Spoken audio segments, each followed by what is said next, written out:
সৃষ্টি হয় মূলত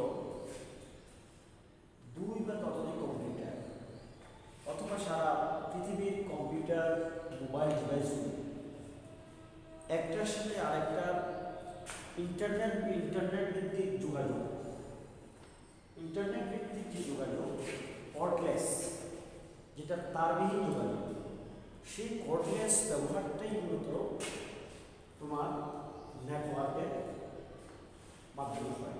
সেই যোগাযোগটা মূলত নেটওয়ার্কের মাধ্যমে হয়। অর্থাৎ তোমার একটা কম্পিউটারের সাথে আরেকটা কম্পিউটারের যে সংযোগ সম্পর্ক সেটাই মূলত নেটওয়ার্ক। আমরা মোবাইলে আমাদের নেটওয়ার্কের চিহ্ন আসে 3G 4G 5G, বর্তমানে আমাদের নেটওয়ার্ক 5G বেশি হয়েছিল অনেক ক্ষেত্রে। তো যাই হোক, এগুলো নেটওয়ার্কের একটা সিম্বলস, সিগন্যাল। এরপরে সেই সিগন্যালগুলো মূলত কি মানে আমার ডিভাইসটা অন্যান্য সকল ডিভাইসের সাথে সংযুক্ত, যেগুলো নেটওয়ার্কের সাথে সংযুক্ত সেগুলোর সাথে আমার ডিভাইসটাও সংযুক্ত। তাহলে নেটওয়ার্কের পুরোপুরি ধারণা করতে হলে নেটওয়ার্কের সাথে সম্পর্ক আছে এমন কিছু যন্ত্রপাতি কথা জেনে নিই। নেটওয়ার্কের সাথে সাধারণত আমরা যদি অ্যানালগ নেটওয়ার্কের কথা বলি, যেমন কর্ডের মাধ্যমে, হ্যাঁ, যেমন তোমার কম্পিউটারের সাথে যে প্রিন্টারের যে যোগাযোগ সেটা কম্পিউটার থেকে প্রিন্ট হচ্ছে প্রিন্টারের মাধ্যমে, সেটাও কিন্তু তোমার একটা নেটওয়ার্কের মাধ্যমে হচ্ছে। অথবা তুমি তোমার যে ব্লুটুথ বলো, তারপরে শেয়ারিং বলো, বা অন্যান্য যেগুলো যে মানে শেয়ারিং সাইট আছে সেগুলো কিন্তু তোমার ইন্টারনেটে নেটওয়ার্কের মাধ্যমে হয়ে থাকে। তো নেটওয়ার্কের জন্য প্রথমে যেটা একটা জিনিস দরকার সেটা হলো সার্ভার। সার্ভার মানে মেইন কম্পিউটার, যেখান থেকে নেটওয়ার্কটা পরিচালিত হচ্ছে বা বিভাজন হচ্ছে, নেটওয়ার্কটা যেখান থেকে উৎপত্তি হচ্ছে, হ্যাঁ, সেই স্টুডিওটা, সেই মাদার কম্পিউটার বা মাদার তোমার হাউস, সেটাই মূলত সার্ভার, ঠিক না? যেমন তোমার স্কুলে যদি অনেক 20টা কম্পিউটার থাকে, 20টার মধ্যে সংযোগ আছে, কিন্তু একটা থাকে, তো সেক্ষেত্রে একটাকে সার্ভার বানাতে হয়, ঠিক না? একটা মেইন কম্পিউটার থেকে সেগুলো অন্যান্য কম্পিউটারগুলো সেটার সাথে কানেক্টেড থাকে, সেটাও অন্যগুলোর সাথে কানেক্টেড থাকে, ঠিক না? যাই হোক, এটা হলো সার্ভার, ঠিক না? তাহলে সার্ভার হচ্ছে শক্তিশালী কম্পিউটার যেটা নেটওয়ার্কের জন্য অন্য কম্পিউটারকে নানা রকম সেবা দিয়ে থাকে। এরপর আছে ক্লায়েন্ট। সার্ভার যদি থাকে তাহলে বাকিগুলো ক্লায়েন্ট, অর্থাৎ 20টা কম্পিউটারের মধ্যে একটা যদি সার্ভার হয় বাকি 19টা হচ্ছে তার ক্লায়েন্ট, বুঝছো?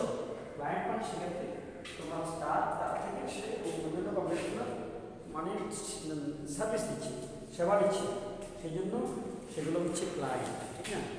হ্যাঁ, বুঝতে পারছো? একটা যদি মেইন সার্ভার থাকে, যেমন ধরো এই কম্পিউটারটা হচ্ছে সার্ভার, এটা এটা এটা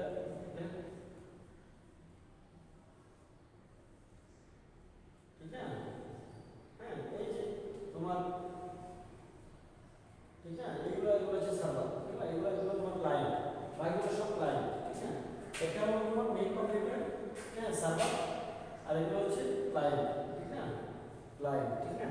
আচ্ছা, যাই হোক, তাহলে এখন আসো এরপরে নেটওয়ার্কে যে কম্পিউটারটি ইমেল পাঠানোর কাজটুকু তোমার জন্য করে দেবে সেটা হলো সার্ভার। এই ক্ষেত্রে এই সার্ভারটি হলো ইমেল সার্ভার, ইমেলের সার্ভার। তোমার মোবাইল থেকে যদি তুমি ইমেল পাঠাতে চাও, মূলত এই কাজটা একটা সার্ভার কম্পিউটার করে দেবে, সেটাই হচ্ছে সার্ভার, ঠিক না?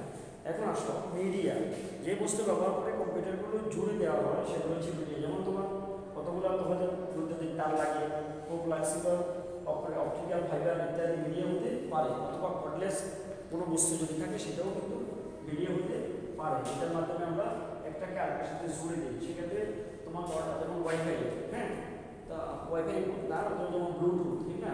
ব্লুটুথ, তারপরে ব্লুটুথের মাধ্যমে আমরা এক ডিভাইস আর এক ডিভাইসের মধ্যে কানেক্টেড করে দিই, ঠিক না? তারপরে এটা ওয়াইফাই পদ্ধতিতে কম্পিউটার নেটওয়ার্ককে জুড়ে দেওয়া যায় কোনো মিডিয়া ব্যবহার না করেও, মিডিয়া ব্যবহার না করেও ওয়াইফাই পদ্ধতিতে কম্পিউটারের সাথে কম্পিউটারকে জুড়ে দেওয়া যায়। এরপরে নেটওয়ার্ক অ্যাডাপ্টার, একটি কম্পিউটারকে সোজাসুজি নেটওয়ার্কের সাথে জুড়ে দেওয়া যায় না, সেটি করার জন্য কম্পিউটারের সাথে একটি নেটওয়ার্ক ইন্টারফেস অর্থাৎ নেটওয়ার্ক কার্ড লাগাতে হয়, নেটওয়ার্ক কার্ড লাগাতে হয়। সেই কার্ডগুলো যখন মিডিয়া থেকে তথ্য নিয়ে ব্যবহার করার জন্য কম্পিউটারকে দিতে পারে, আবার কম্পিউটার থেকে তথ্য নিয়ে সেটি নেটওয়ার্কে ছেড়ে দিতে পারে, হ্যাঁ। সেটা হলো তোমার মানে মাঝখানে যে একটা কম্পিউটার আরেকটা কম্পিউটারে যোগাযোগের জন্য যে মিডিয়া থেকে তথ্য নিয়ে কম্পিউটারকে দেয়া আবার প্রসেস করা, এগুলো হচ্ছে অ্যাডাপ্টার, ঠিক না? অ্যাডাপ্টার ও যে তোমার নেটওয়ার্ককে করে অ্যাডাপ্ট করে দেয়, খাপ খাইয়ে দেয় নেটওয়ার্কে, যোগাযোগটাকে মানে তোমার দুদিকেই সঞ্চালন করে, সেটা হচ্ছে অ্যাডাপ্টার। নেটওয়ার্ক তারপর হচ্ছে রিসোর্স, ক্লায়েন্টের কাছে ব্যবহারের জন্য সকল সুযোগ সুবিধা দেওয়া হয়, তার সবই হচ্ছে রিসোর্স, ঠিক না? কম্পিউটারের সাথে যদি একটি প্রিন্টার বা একটি ফ্যাক্স মেশিন লাগানো হয় সেটা হচ্ছে রিসোর্স, অর্থাৎ কম্পিউটারের সাথে অন্যান্য যে যন্ত্রপাতি বা ব্যবহারিত জিনিসপত্র সেগুলো হচ্ছে রিসোর্স, ঠিক না? এবং সেটি যদি যেমন যারা নেটওয়ার্ক ব্যবহার করে তারা শুধু যে রিসোর্স ব্যবহার করে তা নয়, তোমার কাছে যদি কোনো গুরুত্বপূর্ণ তথ্য থাকে বা মজার ছবি থাকে এবং সেটি যদি নেটওয়ার্কের মাধ্যমে অন্যরাও ব্যবহার করতে থাকে তাহলে তোমার কম্পিউটারটা একটা রিসোর্স হয়ে যাবে। অর্থাৎ তোমার এখান থেকে যদি কোনো তথ্য অন্য কম্পিউটার বা অন্য ক্লায়েন্ট কম্পিউটার ব্যবহার করে, অন্য গ্রাহক ব্যবহার করে, সেটার ক্ষেত্রে তোমার কম্পিউটারটা রিসোর্স হয়ে যাবে। এরপরে ইউজার, সার্ভার থেকে যেই ক্লায়েন্ট রিসোর্স ব্যবহার করে সেই হচ্ছে ইউজার বা ব্যবহার করে, অর্থাৎ যারা ব্যবহার করে নেটওয়ার্ক তারাই হচ্ছে ইউজার।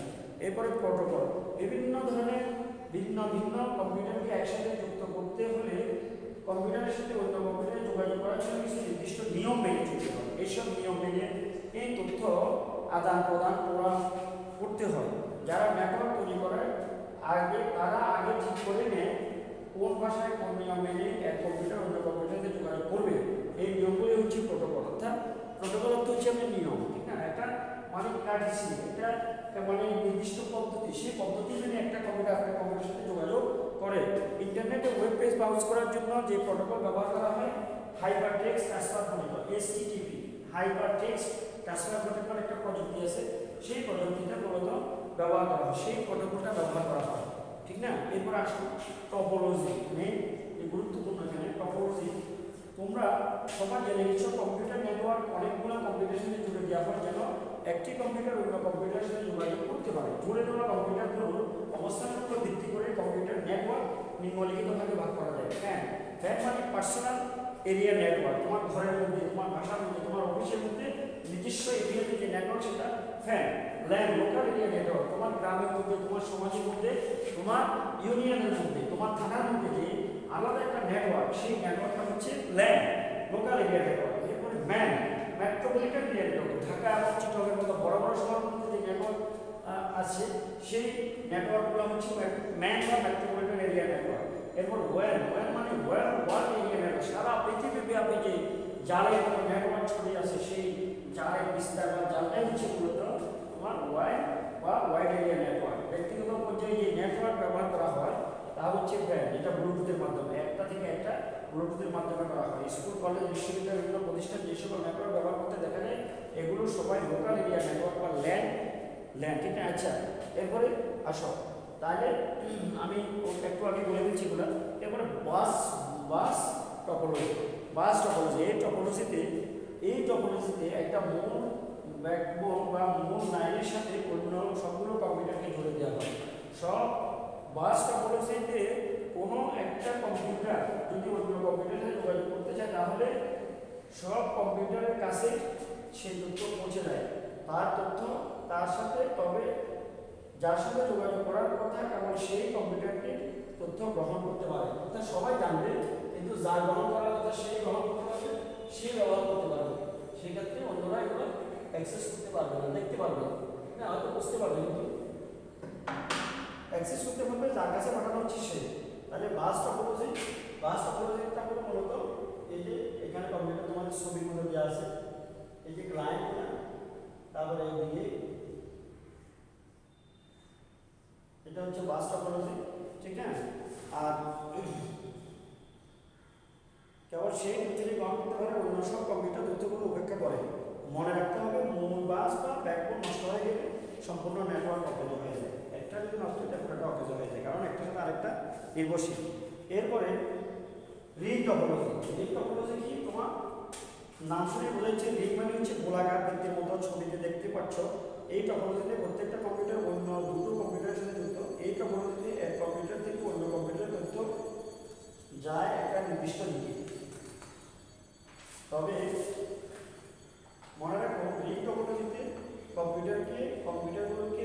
আকারে দরকার নাই, সেগুলোকে এলোমেলোভাবে থাকতে পারে। কিন্তু যদি সবসময় কম্পিউটারের মাঝে বৃত্তাকার যোগাযোগ থাকে তাহলে সেটা রিং টপোলজি। রিং টপোলজি বুঝতে পারছেন, রিংয়ের মতো এখানে মাঝে এগুলো ক্লায়েন্ট, এই একদিক থেকে একটা যদি সার্ভার দাও এখান থেকে এখানে এভাবে একটা যাবে, কানেক্টেড থাকবে, ঠিক না? উল্লেখ্য ক্ষেত্রে একটি কম্পিউটার নষ্ট হয়ে গেলে সম্পূর্ণ নেটওয়ার্ক বিকল হয়ে যাবে। অর্থাৎ এই কম্পিউটারটা যদি নষ্ট হয়ে যায়, যেমন এটা থেকে এইখানে যাচ্ছে, এটা যদি নষ্ট হয়ে যায়, ঠিক না, তাহলে তোমার এইভাবে আসবে না, প্রতিবন্ধকতা সৃষ্টি হয়ে যাবে। সেই জন্য তোমার রিং টপোলজি দিয়েও কিন্তু ওটা হয় না, তোমার মানে সবগুলো একসাথে কানেক্টেড থাকতে হবে। এরপর আসো স্টার টপোলজি। স্টার টপোলজি হলো স্টার মতো একটা সার্ভার থাকে, এরপর এদিকে অর্থাৎ চতুর্দিকে তোমার ক্লায়েন্ট থাকে, ঠিক না? চতুর্দিকে ক্লায়েন্ট থাকে। এই ক্লায়েন্টগুলো কোনো নেটওয়ার্কের সবগুলো কম্পিউটার যদি একটি কেন্দ্রীভূত হাব বা সুইচের সাথে থাকে তাহলে সেটিকে বলে স্টার টপোলজি। এটি তুলনামূলকভাবে একটি সহজ টপোলজি এবং অনুমান করা যায়। কেউ খুব তাড়াতাড়ি সহজে এই নেটওয়ার্ক তৈরি করতে চায় তাহলে সে স্টার টপোলজি ব্যবহার করবে। এই টপোলজিতে একটি নির্দিষ্ট কম্পিউটার নষ্ট হলে বাকিগুলো অ্যাক্সেস হবে, এটা নষ্ট হয়ে যাবে কিন্তু বাকিগুলো তো অ্যাক্সেস আছে, ঠিক না?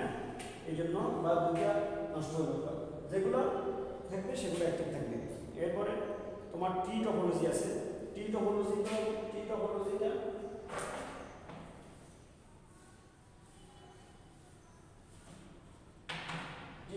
গাছের মতো একটা ইয়া থেকে সার্ভার থেকে তোমার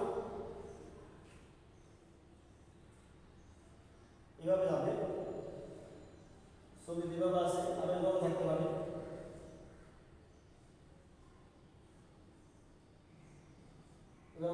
ঠিক না? তাহলে তোমার এটা হলো তোমার টি টপোলজি, গাছের মতো, ঠিক না? টি টপোলজি হচ্ছে কাজে একটি টপোলজি গাছের মতো দেখানোর কথা। ছবিটা একটু ভালো করে দেখলে তুমি বুঝতে পারবে এটা গাছের মতো। গাছ যে রকমের কাণ্ড থাকে, একটা ডাল থেকে অন্য ডালে, সেখান থেকে আরো ডাল বের হয়, এখানেও তাই হচ্ছে। এই টপোলজিতে মজার একটা বিষয় হলো এখানে অনেকগুলো স্টার টপোলজিকে একত্র করা হয়। এই যে একবার যে আমরা স্টার টপোলজি তোমার ইয়া করলাম, স্টার টপোলজি দেখায়, সেই স্টার টপোলজিকে একত্রিত করা হচ্ছে। এটা একটা স্টার মডেল, দিতে পারে, এটা একটা স্টার মডেল হয়ে গেল না, স্টার টপোলজি, ঠিক না? এরপরে আসো ম্যাশ টপোলজি। তাহলে এগুলো কিন্তু তোমার একটা নষ্ট হলে অন্যগুলো সচল থাকে, হ্যাঁ, একটা নষ্ট হলে অন্যগুলো সচল থাকে। এই টপোলজিটা খুবই চমৎকার, গুরুত্বপূর্ণ। আর একটা হলো ম্যাশ টপোলজি। এই টপোলজিতে কম্পিউটারগুলো একটি আরেকটির সাথে যুক্ত থাকে এবং একাধিক ফোনে যুক্ত থাকে। অর্থাৎ কম্পিউটার এভাবে তোমার এটা এগুলো রিং টপোলজির মতো, এখন এটার সাথে এটা যুক্ত, আবার এটা যুক্ত, অর্থাৎ একাধিক পথে একটা কম্পিউটারের সাথে আরেকটা কম্পিউটার যুক্ত থাকে, একাধিক, ঠিক না? এখানে শুধু কম্পিউটারগুলোর মধ্যে অন্য কম্পিউটার থেকে তথ্য নেয় তা নয়, বরং সেটি নেটওয়ার্ক অন্য কম্পিউটারগুলোর মাঝে বিতরণ করতে পারে। যদি এমন হয় যে নেটওয়ার্কে প্রতিটি কম্পিউটারের সরাসরি নেটওয়ার্ক মুক্ত অন্য নেটওয়ার্কগুলো অন্য সবগুলো কম্পিউটারের সাথে যুক্ত থাকে তাহলে সেটিকে বলে কমপ্লিট ম্যাশ। ছবিতে 6টি কম্পিউটারের একটি কমপ্লিট ম্যাশ দেখানো হলো। যাই হোক, ম্যাশ টপোলজিটা হলো একটা একাধিক ওয়েতে যে নেটওয়ার্ক তৈরি হয়। একটা কম্পিউটার শুধু একদিক থেকে যোগাযোগ না, নেটওয়ার্ক চতুর্দিক থেকে অনেক দিক থেকে যোগাযোগ থাকে, সেটা হচ্ছে তোমার ম্যাশ টপোলজি। আচ্ছা, তাহলে টপোলজিগুলো এখানে সংক্ষেপে দেওয়া আছে, তোমরা একটু পড়ে নেবে। এরপরে আসো পরেরটাতে যাই, নেটওয়ার্কের ব্যবহার। মানুষ সামাজিক জীব। আদিকাল থেকে মানুষ নানা ধরনের বিপদ থেকে রক্ষা পাওয়ার জন্য একসঙ্গে সামাজিকভাবে থাকতে শিখেছে। ফলে সমাজে কিছু দায়িত্ব থাকে, সবাই মিলেমিশে দায়িত্ব পালন করতে শিখে। তাহলে শোনো, রিডিংটা পড়ে এবার তোমার নেটওয়ার্কের ব্যবহার। এখন নেটওয়ার্কের ব্যবহারটা সারা পৃথিবীতে খুবই গুরুত্বপূর্ণ। অর্থাৎ নেটওয়ার্ক ব্যবহার করে আমরা ওয়েবসাইটগুলো ব্যবহার করি, তথ্যগুলো ব্যবহার করি, সামাজিক যোগাযোগ মাধ্যম ফেসবুক, টুইটার এগুলো ব্যবহার করি। আর নেটওয়ার্ক না থাকলে কিন্তু আমরা এগুলো ব্যবহার করতে পারতাম না, ঠিক না? আজকে আমরা বিভিন্ন ডিভাইসগুলো যে উন্নয়ন করছে, ইমপ্রুভ করছে, যেমন তোমার ফিঙ্গার দিয়ে আমরা অফিসে ঢুকি, আবার ফিঙ্গার দিয়ে বের করি অফিস থেকে আগাম অবস্থা। এরপরে তোমার অন্যান্য এখানে বলতে যেগুলো আছে আর কি, নেটওয়ার্কের অন্যান্য যতগুলো সফটওয়্যার আছে, হ্যাঁ, সবগুলোই তোমার নেটওয়ার্কের সাথে যুক্ত। সেই জন্য তোমার নেটওয়ার্ক একটি মূল কম্পিউটার বা সার্ভারে সফটওয়্যার রাখা হয় এবং নেটওয়ার্কের মাধ্যমে অন্য সব কম্পিউটার সার্ভারে রাখা সেই সফটওয়্যার ব্যবহার করে। অর্থাৎ তোমার যে নেট ব্যবহার করতেছো এত সুন্দর স্মুথলি কিন্তু সফটওয়্যারের মাধ্যমে হচ্ছে যায়, আর সেটা সার্ভার সেই সফটওয়্যারগুলো কিন্তু সার্ভারে কম্পিউটারে রাখা হয়, ঠিক না? তাহলে কোনো মূল্যবান সফটওয়্যার না কিনেই বিনামূল্যে অত্যন্ত কম মূল্যে সেটা ব্যবহার করতে পারে শুধু নেটওয়ার্কের কারণে। নেটওয়ার্ক যদি না থাকতো সেগুলো ব্যবহার করা যেত না। সেই জন্য নেটওয়ার্কের ব্যবহার আরও সামনের পাঠও নেটওয়ার্কের ব্যবহার আছে আমরা করবো 11 পাঠ 10 পাঠ পর্যন্ত আজকে তোমাদের পড়া থাকলো। তোমরা এগুলো পড়ে ওখানে নিচে যে বাকি কাজগুলোর কথা বলা আছে বইতে, হ্যাঁ, তোমার সেগুলো তোমরা দলগত কাজগুলো আর একক কাজগুলো করবে। হ্যাঁ, দলগত কাজ আছে এখানে, যেমন বিভিন্ন দলে বিভক্ত হয়ে টপোলজির উপর পোস্টার তৈরি করো। তো বিভিন্ন দল তো পাবো না, তুমি নিজে নিজে পোস্টার তৈরি করে দেবে, একটা পোস্টার তৈরি করবে এবং উল্লেখ নাই এরকম 5টি নেটওয়ার্কের নাম ব্যবহার করো, উল্লেখ করো, এগুলো চেষ্টা করবে নেট দেখে চান্স দিয়ে বের করার চেষ্টা করবে, ঠিক না? তাহলে আজকে এই পর্যন্ত থাকলো। ধন্যবাদ সবাইকে, সবাই ভালো থাকো, সুস্থ থাকো, নিরাপদ থাকো, ধন্যবাদ।